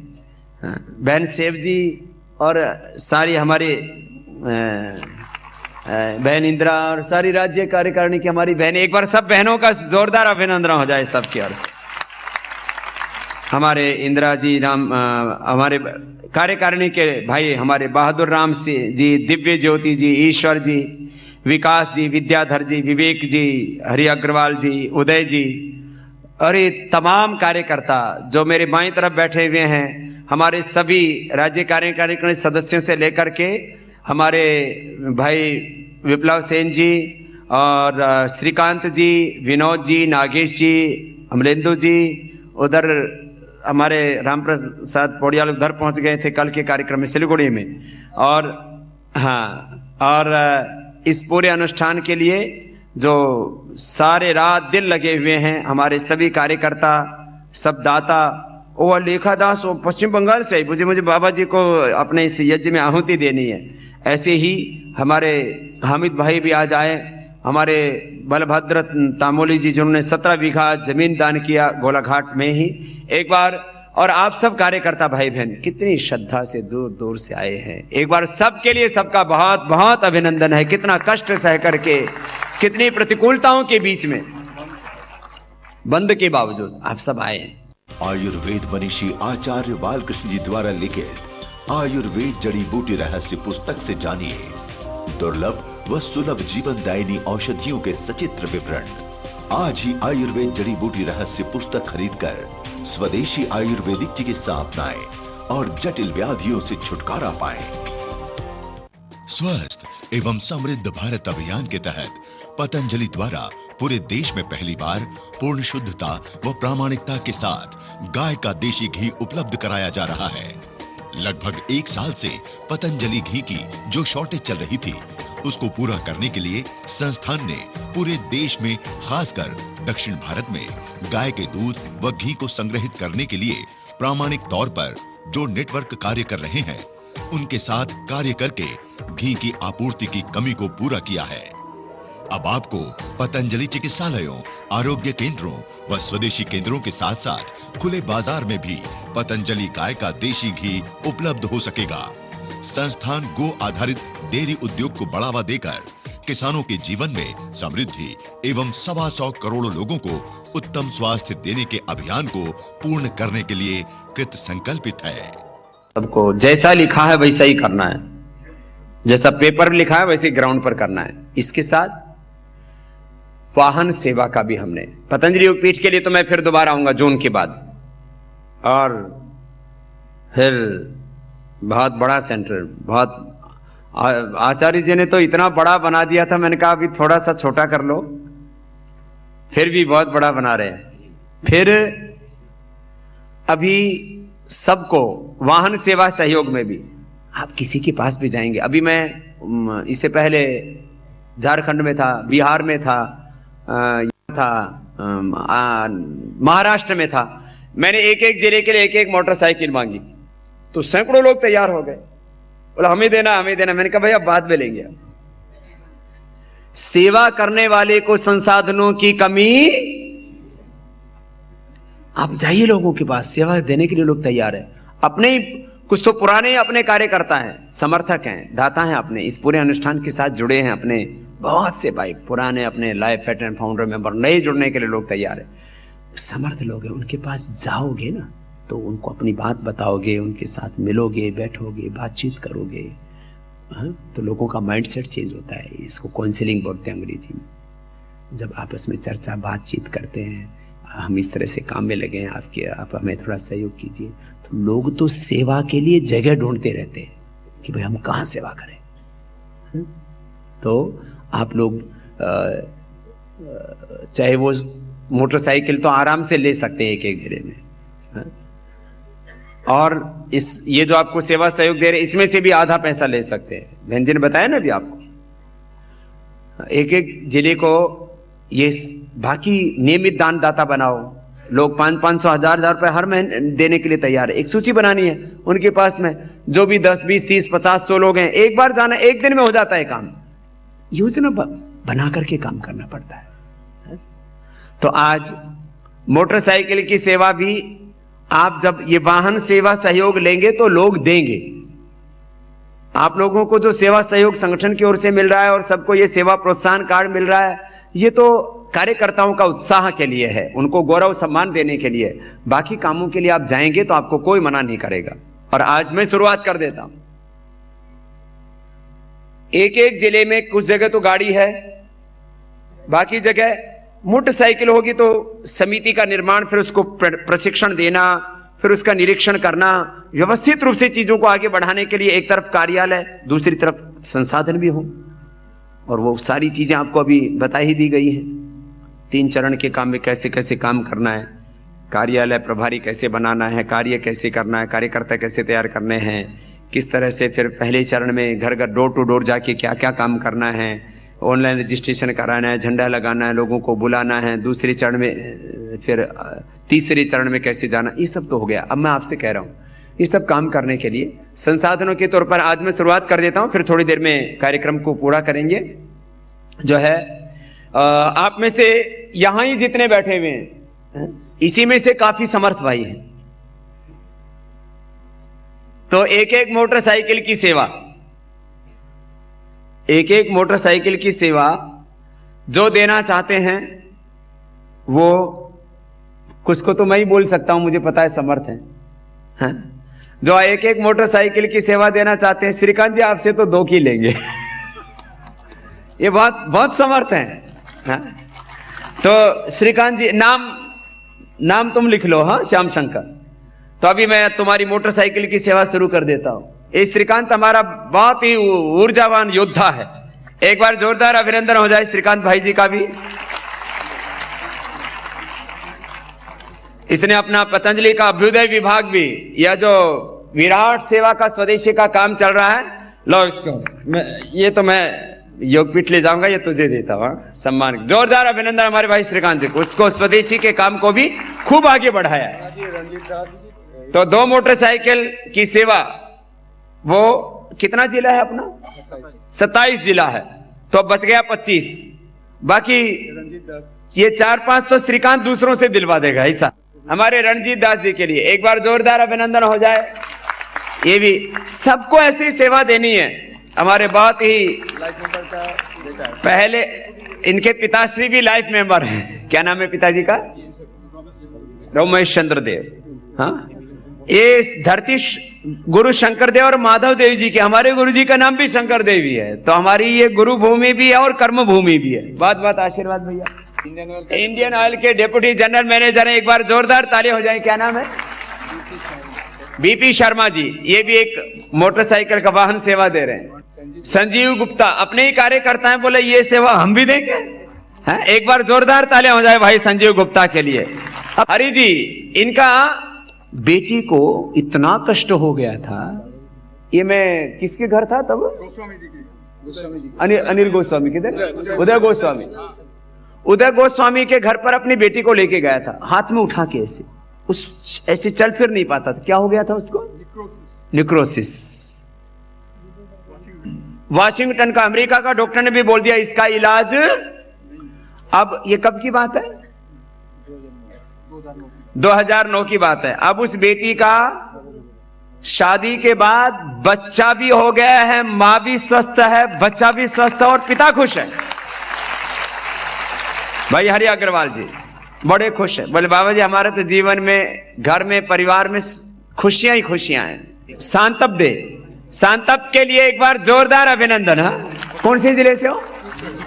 शिव सागर से। लेकिन मेरा नौकरी है दूसरा जिला में। नौकरी दूसरा जिला में, बहुत है, टीचर है। इतना श्रद्धा है। जोरदार अभिनंदन हमारे भाई उदालगुड़ी वाले। आजा, ये कल्पना उदालगुड़ी से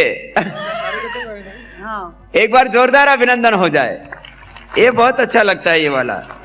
त्रिपुरा से जीवन दे हमारा आदर्श शिक्षक भी है त्रिपुरा वाले जो, और सब बजाओ ना तालियां। त्रिपुरा में भी खूब सेवा चल रही है अपनी, बहुत जोर से। सारा नॉर्थ ईस्ट में तो हमारे भाई जीवन जी बहुत बहुत आशीर्वाद। एक मोटरसाइकिल की सेवा दे रहे हैं और जो है देखो अपने लिए, अपने बच्चों के लिए। अच्छा तुम्हारा कोई बच्चा हट कर ले कि मोटरसाइकिल लेके ही रहूंगा, तो देते हो कि नहीं देते? बोलो, देना पड़ता है। फिर चाहिए नौकरी करते हैं, कुछ भी करते हैं, तो भैया तुम्हारा एक बच्चा तुम्हारे घर में है और दूसरा यहां बैठा है, जो भारत माता की सेवा में लगा है, एक भारत माता का बेटा। मैंने कहा जितने भी बड़े बुजुर्ग हैं, माताएं, उनके वो मैं तो उनको उस पितृबुद्धि से, मातृबुद्धि से ही देखता हूं, उसी भाव से, उसी श्रद्धा के तरीके से देखता हूं। तो आप सब लोगों को इस काम में सेवा देनी है, और बाकी जो रह जाएंगे वो आप जिले में जाके, लोग जो समर्थ है उसके सामने जाकर के प्रस्ताव रखो कि सेवा करने के लिए लोग तैयार है। हाँ, घाट का हमारा भाई दीपू, ये बहुत जवान है और ये खुद भी लगा हुआ है और एक मोटरसाइकिल की सेवा दे रहा है। दीपू के लिए जोरदार अभिनंदन हो जाए। गोला घाट का हमारा बहुत ही प्यारा भाई है। बोले बाबा जी अभी दूसरा लेने में तो समय लगेगा, मेरा खुद का ही मोटरसाइकिल पहले दे देता। जवान लोग अपने लिए खरीदते हैं, बोले सेवा में देना है तो ये तो पूरे लगे हुए सब सेवा में। प्रसाद जी हमारे, ये भी एक और मोटरसाइकिल की सेवा दे रहे हैं हमारे मेघालय से। जोरदार तालियां हो जाएं सबके लिए, बहुत बहुत आशीर्वाद। ऐसे ही सबको सेवा में देखो, मैं तो एक प्रतीक के रूप में कुछ लोगों को आमंत्रित किया है। ऐसे सेवा के लिए कहीं पर भी आप जब आप जो है लोगों के सामने प्रस्ताव रखेंगे, तो हिंदुस्तान के लोगों के खून में, जीन्स में सेवा का भाव है। सब लोगों को इस काम में लगना है। और अंत में, क्योंकि आपको वापस भी बहुत दूर दूर जाना है, मैं इतना ही कहता हुआ कि इस बार 3 चरण की कार्य योजना आपके बीच रखी है। सभी सीधे बैठ जाएंगे एक बार। और ये 3 चरण की पूरी कार्य योजना को आगे बढ़ाने के लिए बहुत से पहलू होते हैं संगठन के। उन सभी पहलुओं पर पूरी जिम्मेदारी के साथ हमारे सभी वरिष्ठ कार्यकर्ता आपस में मिलजुल करके, कोई भूल भी कर दे, कोई गलती भी कर दे, तो खुद जिम्मेदार और ईमानदार बनो अपने कार्य, अपने सेवा दायित्व के प्रति, और सबको प्रेम से समझदार और जिम्मेदार बनाओ। सब मिल करके इस काम को करो। मुझे पूरा विश्वास है असम के भाई बहन इस पूरी सेवा में एक बड़ी भूमिका निभाएंगे। और जो है अब एक प्रार्थना के साथ आज के कार्यक्रम को पूर्णाहुति की ओर आगे बढ़ाएंगे। प्रभु जी तनी से दया कर दो, प्रभु जी तनी से दया, हमको भी तुम्हारा प्यार मिले, हमको भी तुम्हारा कुछ और भले ही मिले ना मिले, कुछ और भले ही मिले, प्रभु दर्शन का अधिकार मिले, प्रभु दर्शन का। हम जन्म जन्म के प्यासे हैं, हम जन्म जन्म के प्यासे हैं, और तुम करुणा के सागर हो, रे तुम करुणा के सागर हो। बोली सच्चिदानंद भगवान की। ओम द्योः शान्तिरन्तरिक्षं शान्तिः पृथिवी शान्तिरापः शान्तिरोषधयः शान्तिः वनस्पतयः शान्तिर्विश्वे देवाः शान्तिर्ब्रह्म शान्तिः सर्वं शान्तिः शान्तिरेव शान्तिः सामा शान्तिरेधि। ओम शांति शांति शांति।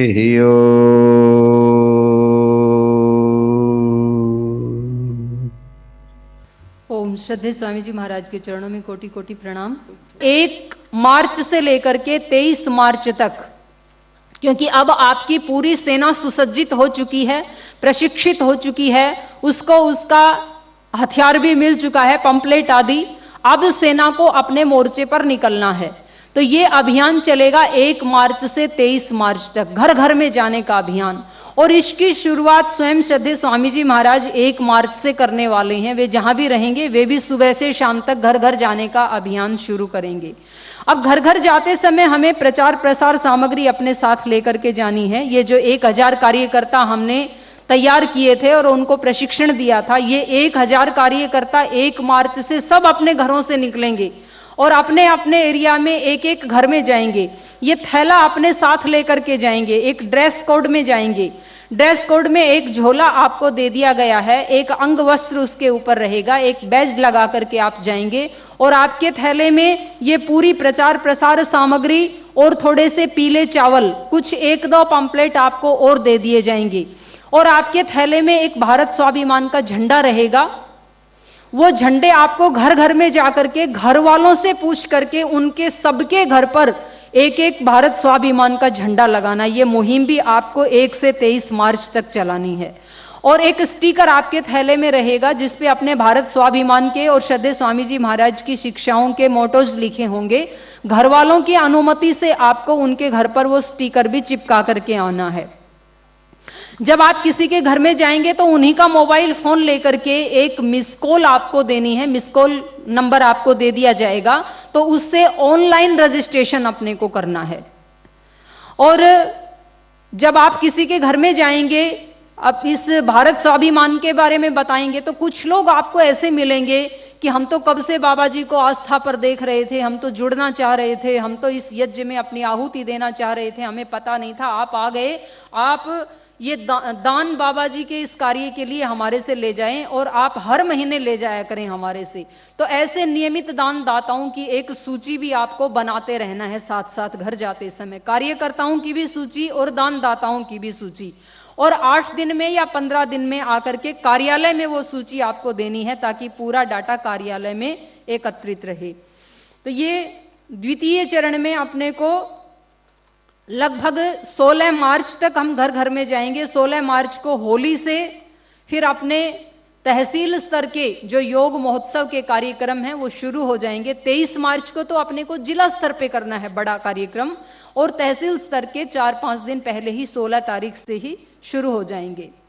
ये 2 चरण का कार्य पूरा होने के बाद 23 मार्च को एक बड़ा वर्ल्ड रिकॉर्ड बनाने के बाद फिर से इस भारत की योग अध्यात्म से पूरे भारत में नहीं पूरे विश्व में एक पहचान बनाने के बाद अब दूसरी पहचान बनाने के लिए, एक दूसरा इतिहास बनाने के लिए, एक बड़ा व्यवस्था परिवर्तन करने के लिए तृतीय चरण के लिए आपको फिर 24 मार्च से घर घर एक बार बाहर निकलना है।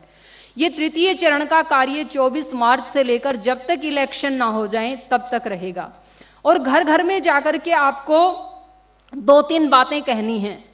आपको बोलना है कि आज भारत माता को, क्योंकि आप सब इस देश में 99% लोग ईमानदार हैं, देशभक्त हैं, चरित्रवान हैं, वो चाहते हैं भारत माता का गौरव बढ़े।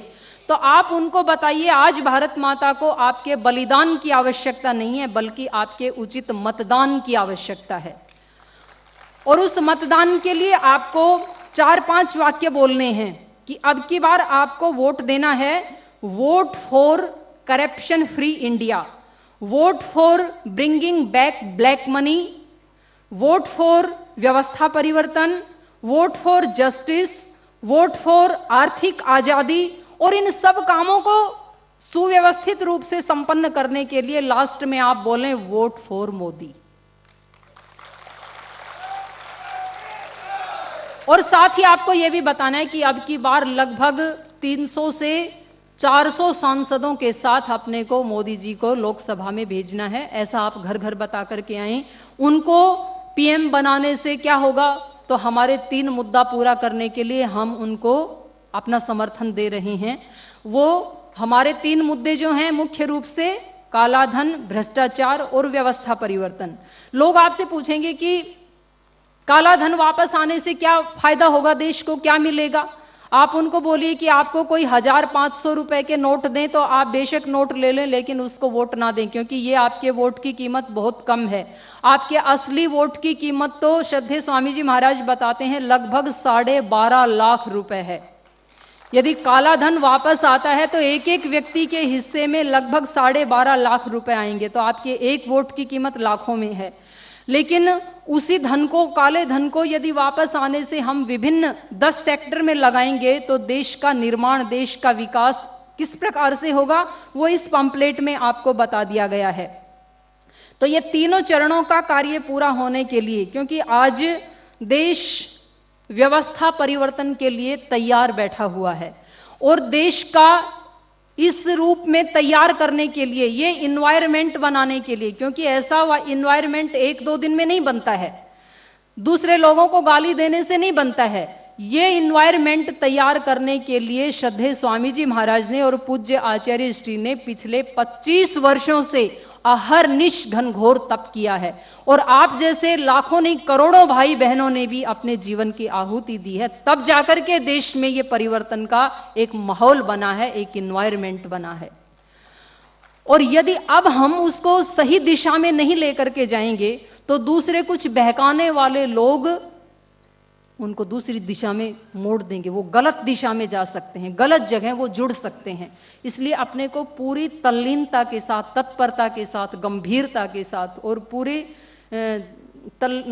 जल्दी करके, तीव्रता के साथ एक एक घर में जाकर के अपने ये प्रचार प्रसार सामग्री देनी है, झंडा देना है, बैनर देना है, पूरा डिस्कशन उनके साथ करना है, उनकी कोई शंकाएं हो तो समाधान करना है।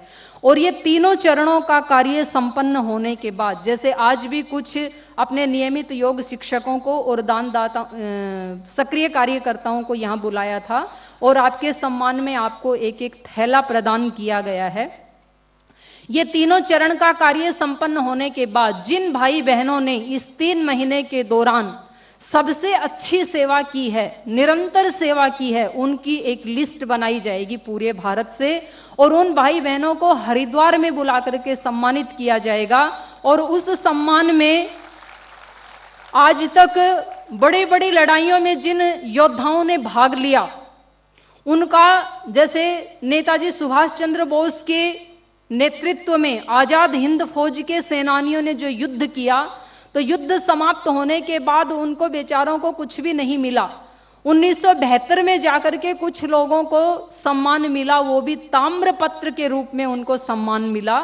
तो हमारे यहाँ, क्योंकि आपको कोई बम से लड़ाई नहीं करनी है, कोई बंदूक लेके लड़ाई नहीं करनी है, आपको जो घर घर जाने का अभियान है, यही अपने आप में एक बहुत बड़ा धर्म युद्ध है। और इस धर्म युद्ध के जो सेनानी होंगे उनको हम ताम्र पत्र नहीं बल्कि विशुद्ध रूप से ये रजत पत्र हरिद्वार में बुला करके उनके सम्मान में उनको दिया जाएगा।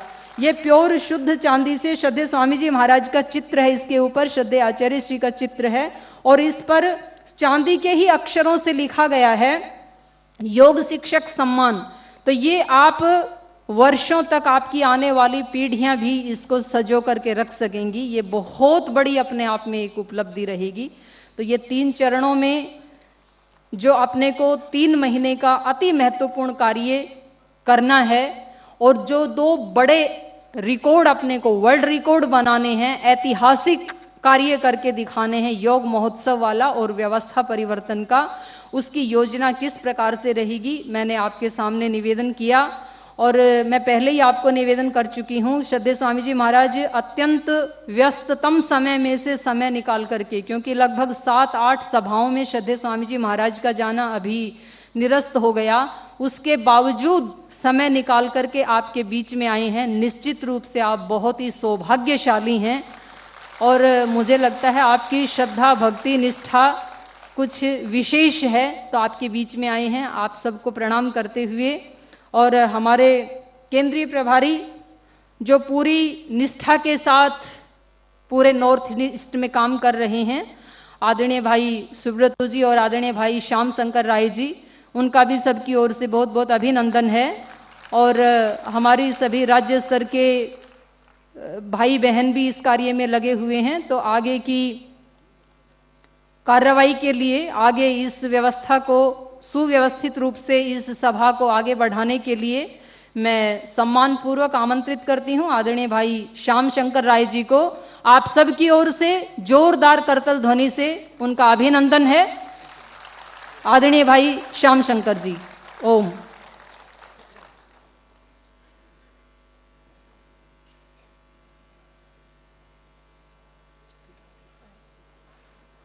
ओम। आप सब इस जो हमारे एक शुभ मुहूर्त, हम खुद को ऐसे सौभाग्यशाली मानते हैं कि मेरा ये महसूस होता है, हम सब ने श्री राम जी को तो नहीं देखा है, उनका तेग तपस्या तितिक्षा को देखा है, सुना है, पढ़ा है। हमने श्री कृष्ण को तो नहीं देखा है, लेकिन उनका वीरता, उनका सत्यनिष्ठा को हमने सुना है, पढ़ा है। और हमने आजादी का लड़ाई तो हमने खुद महसूस नहीं किया, देखा नहीं है, लेकिन आजादी का लड़ाई में जो सेनानी है, इनका इतिहास हमने पढ़ा है, सुना है। लेकिन एक बात मेरे को महसूस होता है, ये जो श्री राम जी के त्याग तपस्या और तितिक्षा, श्री कृष्ण के वीरता और हमारे आजादी के सेनानियों के जो राष्ट्र प्रेम, ये सारे जो भाव लेके आज हमारे बीच में पैदा है, वो हमारे पूज्य स्वामी जी महाराज में हम देखते हैं।